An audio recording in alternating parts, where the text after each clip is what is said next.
इस लोक कथा का नाम है धोखा। तो आइए सुनते हैं इस कहानी को मेरे साथ, यानी आपकी अपनी नीति के साथ। सालों पहले किसी राज्य में एक राजा राज्य करता था। वह बहुत महत्वाकांक्षी था और अपनी प्रजा से बहुत प्यार करता था। उसके राज्य में बहुत खुशहाली थी, लेकिन उसकी रानी से हमेशा वह दुखी रहता था।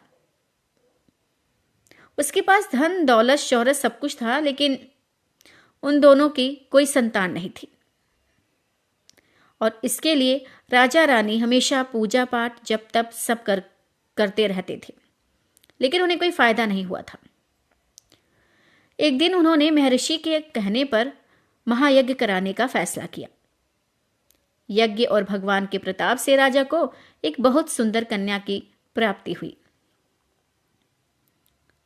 राजा अपनी रानी के साथ बहुत ही खुश था।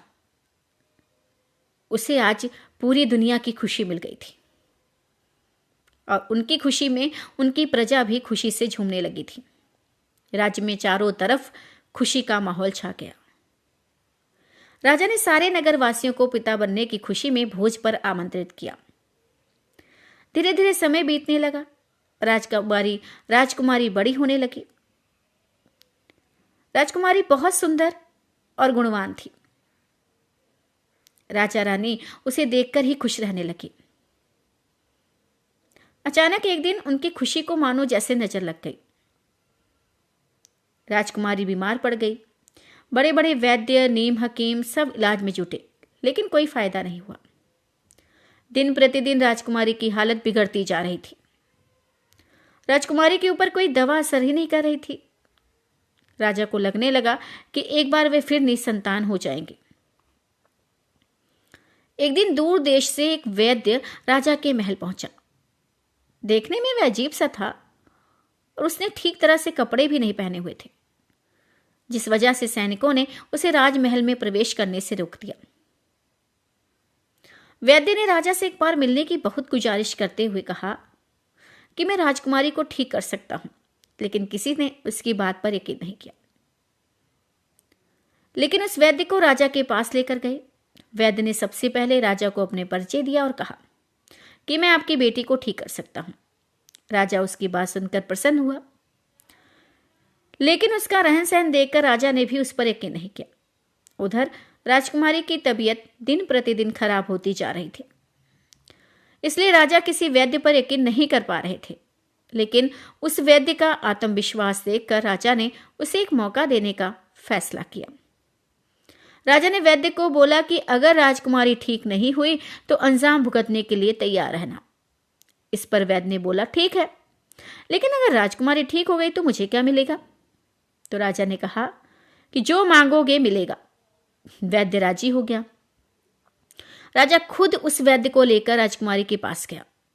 राजकुमारी बिस्तर पर बेजान सी लेटी हुई थी। ऐसा लग रहा था जैसे किसी ने उसका सारा नूर निकाल लिया हो।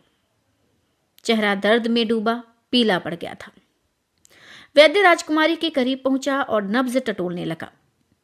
फिर उसने थैले से जड़ी बूटियों से तैयार दवा की पुड़िया निकाली और राजकुमारी के मुंह में डाल दी।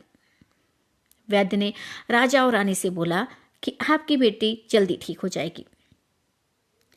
वैद्य की बात सुनकर राजा रानी के मन में बेटी के ठीक होने की एक उम्मीद की किरण जाग उठी। ऐसे ही इलाज करते हुए 2 महीने बीत गए। धीरे धीरे राजकुमारी की हालत में सुधार होने लगा था। उसके चेहरे की चमक लौटने लगी। राजा रानी के चेहरे की खुशी भी झलकने लगी। एक दिन वैद्य ने राजा से कहा, महाराज, राजकुमारी अब ठीक हो गई हैं। ये 1 महीने की पुड़िया बनाकर दे रहा हूं। इसे समय पर राजकुमारी को देते रहना और इसके बाद राजकुमारी पूरी तरह स्वस्थ हो जाएगी। ये बीमारी दोबारा उनके पास कभी नहीं फटकेगी। अगले दिन राजा ने वैद्य को अपने पास बुलाया और कहा कि वादे के मुताबिक मैं तुम्हें तुम्हारा इनाम देना चाहता हूं। बताओ तुम्हें क्या चाहिए? वैद्य बोला, सोच लीजिए, आप अपने वादे पर कायम रह पाएंगे? राजा ने कहा, हाँ, तुमने मेरी बेटी को स्वस्थ किया है, बोलो क्या मांगते हो? वैद्य ने कहा, आपका आधा राज्य और बेटी का हाथ। इतना सुनते ही राजा आग बबूला हो गया। उसने कड़कते हुए कहा, तुम होश में तो हो? अगर तुमने मेरी बेटी के प्राणों की रक्षा ना की होती तो तुम अब तक हम लोग पहुंच गए होते। उसने सैनिकों को आदेश दिया कि इसे राज्य से बाहर निकाल दिया जाए। वैद्य कुटिलता से मुस्कुराते हुए वहां से चला गया। और इस घटना के कुछ दिन ही बीते थे कि एक दिन फिर राजकुमारी की हालत बिगड़ गई। उसका शरीर नीला पड़ गया। आनन फानन में राज्य वैद्य को बुलाया गया। राज्य वैद्य ने बताया कि राजकुमारी को जहर दिया गया है और इसका तोड़ किसी के पास नहीं है। कुछ देर बाद राजकुमारी ने दम तोड़ दिया। पूरे राज्य में मातम छा गया। राजा रानी शोक में डूब गए। छानबीन में पता चला कि वैद्य ने राजकुमारी को एक महीने खाने के लिए जो पुड़िया दी थी, उनमें से ही एक पुड़िया में जहर था। वैद्य को पहले ही शक था कि राजा उसकी बात नहीं मानेगा और इसीलिए उसने एक पुड़िया में जहर भरकर रखा था। उसने सोचा कि अगर राजा शादी के लिए मान जाता है तो वह जहर वाली पुड़िया हटा देगा, लेकिन अगर नहीं माना तो इसकी सजा राजकुमारी को भुगतनी होगी। वैद्य की चाल कामयाब हो गई। समाप्त। अगर किसी से कोई वादा किया है तो उसे पूरा जरूर करना चाहिए। वादा खिलाफी इंसान को हमेशा तोड़ देती है। समाप्त।